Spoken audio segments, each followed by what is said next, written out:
క్షమించడం అనేది ఘనతను తీసుకొస్తుంది. నీ కుటుంబ సభ్యులను క్షమించు, నీ భార్య, నీ బిడ్డలను, నీ తల్లిదండ్రులను, నీరు పొరుగు వారిని క్షమించు, అది నీకు ఘనత. క్షమిస్తే అట్టండి పాస్టర్ గారు, వాటిని సాధించాలి, వాటి అంతు చూడాలి, వారి మీద మనం విజయాన్ని పొందాలి. వాడిని కేసులు కేసి ఎలా చేసి ఇలా చేసి కేసు గెలిచాడు, గొప్ప ఘనతగా మార్చాడు. యేసు ప్రభువారు కొట్టిన వారిని, తిట్టిన వారిని క్షమించాడు, హింసించిన వారిని, దూషించిన వారిని క్షమించాడు. వీరేమి చేస్తున్నారు వీరు ఎరుగరు కనుక వీరిని క్షమించండి అన్నాడు.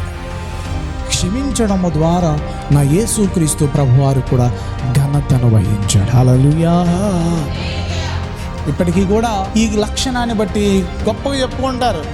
ఏ ఒక్కరు కూడా క్షమించే మనస్సును అంత పరాకాష్ఠకు తీసుకెళ్ళా ఒక్క యేసుక్రీస్తు ప్రభువారు అని చెప్పేసి కొనియాడుతూ ఉంటారు. తప్పులు క్షమించుట వానికి ఘనతనిచ్చును.